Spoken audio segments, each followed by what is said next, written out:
जय शिवराय मित्रांनो, राज्यातल्या वातावरण संदर्भात मागेही आपण व्हिडिओ दिलाय, पण आता गारपिटी संदर्भात महाराष्ट्रातला प्रत्येक शेतकरी घाबरलेला आहे। याची इन्सेंटिसी किती आहे म्हणजे व्याप्ती किती आहे हा प्रमुख गोष्ट जी आहे तुम्हाला मागच्या आपण व्हिडिओमध्ये समजून सांगितले। पण आज प्रत्येक गाव खेड्यातला शेतकरी जो आहे ह्या गोष्टीला घाबरलेला आहे। प्रत्येक जणांच्या शेतामध्ये हार्वेस्टिंगचं काम चालू आहे आणि बरेच जणांचे ह्या 2 ते 3 दिवसांमध्ये कामे आटोपणार नाही, यांच्यासाठी सुद्धा दिलासा आहे। महाराष्ट्रात पाऊस तर होणारच आहे, वातावरणाची जी काही परिस्थिती आहे ते होणार आहे, पण याची इन्सेंटिव्ह कुठल्या भागांमध्ये कशी असेल, कुठल्या क्षेत्राने सर्वाधिक जास्त धाक बाळगायचा, कुठल्या क्षेत्राने नाही बाळगायचा आणि गारपिटी संदर्भात आपण हा व्हिडिओ शेवटपर्यंत पाहण्याचा प्रयत्न करायचा आहे। तर मित्रांनो, आज सुद्धा आपण पाहिले की नांदेडच्या काही पूर्व भागात, ज्या काही कर्नाटक असेल, तेलंगणा बाउंड्रीलगतच्या भागांना पाऊस झालेला आहे। सध्या कलबुर्गी ते चालू आहे, पण उद्या सुद्धा नांदेड सारख्या ठिकाणी स्थानिक वातावरणाचे ढग फिरू लागतील। एखाद-दोन ठिकाणी हा पाऊस होऊ शकतो।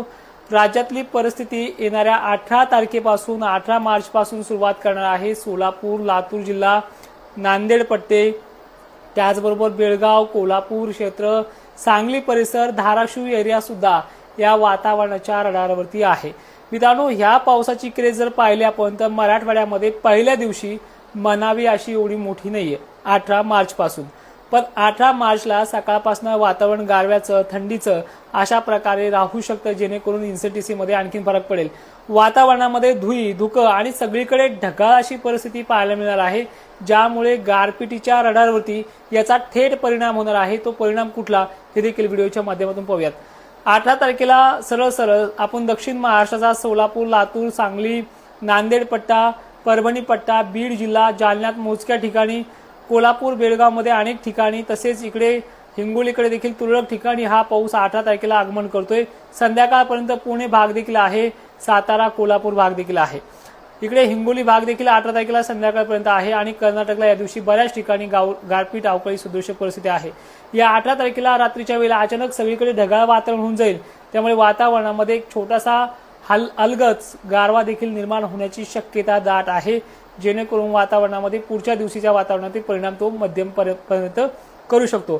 तर आता 19 तारीख सगळ्यात इम्पॉर्टंट आहे। अहिल्यानगर पासून, बीड जिल्ह्यापासून ते सांगली, सोलापूर पासून तर खालच्या बीड, जालन्यासह मंठा, जिंतूर पट्ट्यापासून ते हिंगोलीपर्यंत, त्याचबरोबर चंद्रपूर, वर्धा, यवतमाळसह नांदेड, लातूर पुनश्च एकदा आहेच, धाराशिव पट्ट्यासह या वातावरणाची क्रेज वाढते आहे। आणि सगळ्यात इम्पॉर्टंट हीच तारीख मानली जाणार आहे 19 मार्च म्हणून, ज्या दिवशी बसव जयंतीचा जल्लोष महाराष्ट्रात अनेक ठिकाणी चालू असतो। या दिवशी वातावरण बऱ्या मोठ्या पद्धतीने सक्रिय होते। गारपीट सगळीकडेच होईल का, गारपिटीचा किंवा वाऱ्या कावराचा सगळीकडेच इशारा असेल का, तर असं काही नाहीये। गारपीट आणि वाऱ्या कावऱ्याची जी काही पद्धत आहे मी मागे पण सांगितली, महाराष्ट्राच्या 100% भागापैकी 35% भागा एवढीच त्याची मर्यादा आहे। बाकीच्या भागांना ढगाळ येईल, शितोडे पडतील, कुठे मोठे वारं कवर असेल, गारपीट कुठे मोठे होईल, पण जास्त काही टक्केवारी महाराष्ट्राची नाहीये। त्यामुळेच सांगतोय की जास्तही घाबरले जाऊ नका। एखाद्याचं पीक काढता राहिलं असेल किंवा अनेकांच्या पिकांमध्ये त्यावेळेनुसार काम होत नसेल तर एवढेही घाबरले जाऊ नका। वीट भट्टी उत्पादक शेतकरी असतील किंवा हळद उत्पादक शेतकरी असतील, यांच्यासाठी सुद्धा हा महत्त्वाचा व्हिडिओ ठरणार आहे, त्यामध्ये आपण शेवटपर्यंत पाहूयात। तर बघा, लक्ष देऊन ऐका। या 3 दिवसांमध्ये 18, 19, 20 या 3 दिवसांमध्ये मराठवाड्यातल्या प्रत्येक जिल्ह्यातल्या शेतकऱ्यांनी सतर्क राहायचं आहे। हळकून असेल, कुठल्याही गोष्टी असेल, झाकून मात्र संध्याकाळच्या वेळेला तुम्हाला ठेवावंच लागणार आहे। यानंतर परिस्थिती तुम्ही जर पाहिली की विदर्भाच्या सर्व जिल्ह्यांची, ज्यामध्ये आपण समावेश केलाय हिंगोली सारख्या भागाचा, वाशिमचा, यवतमाळचा, चंद्रपूरचा, अकोला, अमरावतीसह बुलढाण्याचा सुद्धा, या भागांमध्ये सुद्धा वातावरण खराब आहे। जवळपास तुम्हाला 18 काही ठिकाणी, 19 बऱ्याच ठिकाणी, 20, 21 पर्यंत तुमच्या हळद उत्पादक शेतकऱ्यांना सतर्क राहावं लागणार आहे। त्यानंतर परिस्थिती अहिल्यानगर, छत्रपती संभाजीनगर, त्याचबरोबर वरती नाशिक क्षेत्राची।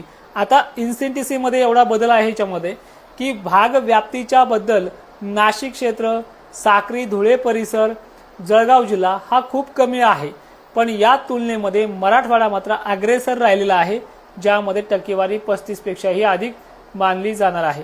त्यानंतर अमरावती, अकोला या भागामध्ये नागपूरसह गारपिटीचे इशारे 3 ट्रॅक बनलेले आहेत त्या जिल्ह्यांमध्ये। या ट्रॅकचा गाव कोणता असेल, तालुका कोणता असेल, मॉडेलनुसार सांगणं कठीण आहे। पण सध्या तरी अमरावतीची पूर्व बाजू, नागपूरची उत्तरेकडील कटोल सावनेर बाजू, त्यानंतर वर्ध्याची सुद्धा पश्चिमेकडील बाजू आणि अकोल्याच्या देखील पूर्व बाजूला हे 2 ते 3 ट्रॅक बनलेले आहेत। या ट्रॅकमध्ये गारपिटीची शक्यता पाहायला मिळते। मित्रांनो, याचबरोबर संपूर्ण महाराष्ट्रामध्ये एकंदरीत नुसतं अंधुक, सूर्यदर्शन फार खूप कमी या 2-3 दिवसात पाहायला मिळणार आहे। कधी 18ला तरी बरं आहे, पण 19ला, 20ला आणि 21ला सूर्यदर्शन खूप कमी आहे। तर अशा प्रकारच्या वातावरणामध्ये पुन्हा 20 मार्च सुद्धा मोठ्या धडाक्यामध्ये आगमन करते। यामध्ये छत्रपती संभाजीनगर 20ला आहे, त्यानंतर बुलढाणा जिल्हा आहे, अकोला, अमरावती आहे आणि सगळ्यात अग्रेसर जास्त व्याप्ती असलेला जिल्हा म्हणजे आपला नागपूर परिसर, चंद्रपूर, गोंदिया, गडचिरोली, भंडारा, यवतमाळ, हिंगणघाटसह परत एकदा नांदेड हा भागाचा समावेश आहे म्हणजे आहेच। यानंतर परिस्थिती परभणी, लातूरची या भागांमध्ये सुद्धा अनेक ठिकाणी पावसाची राहू शकते। आणि एक विशेष विनंती की शेतकऱ्यांना जवळपास हे वातावरण महिन्याचा शेवट देखील करू शकतो। म्हणजे पावसाच्या फक्त 3 ते 4 तारखा आहेत प्रमुख, पण ढगाळलेलं राहणं, मध्यम तरी हलका पाऊस पडणं हे निरंतर 28 मार्च पर्यंत देखील राहू शकतं काही किरकोळ भागामध्ये। मग तुम्ही म्हणाल तुम्ही आम्हाला याच्यामध्ये गॅप सांगितला होता, मग तो गॅप कोणता आहे तर एक्झॅक्टली ऐकण्याचा प्रयत्न करा। 22 पासून ते 26 पर्यंत वातावरण काही भागांना सुटका देऊ शकतं।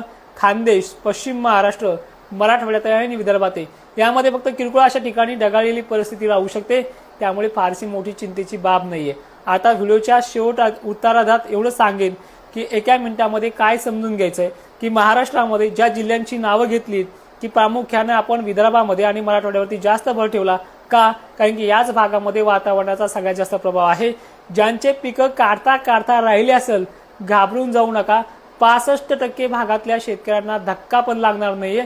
फक्त 35% भागामध्ये शेतकऱ्यांची चिंता ही वाढलेली आहे, ज्यांची नावं मी मागच्या व्हिडिओमध्ये, ह्या व्हिडिओमध्ये आणि उद्याच्या सुद्धा लाईव्ह मध्ये घेत आहे।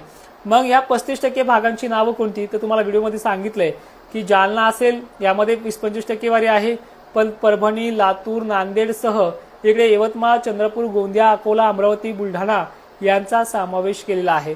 पश्चिम महाराष्ट्रातील परिस्थिती सोलापूर भाग, धाराशिव पट्ट्यामध्ये आहे, त्यामुळे सतर्क राहायचे सर्वांनी, पण एवढी काळजी करायचं नाही की सगळ्यांचं जाणार आहे। 4 पाऊस पडले तर 80% महाराष्ट्र व्यापतो, हा तर पहिला पाऊस आहे, याला 35%च्या वरती व्याप्ती ओलांडता येणार नाहीये। पुन्हा एकदा सगळ्यांना सप्रेम जय शिवराय ही माहिती सर्वांना पाठवायची आहे। तुमच्या मनातले प्रश्न कमेंटमध्ये करायचे आहेत।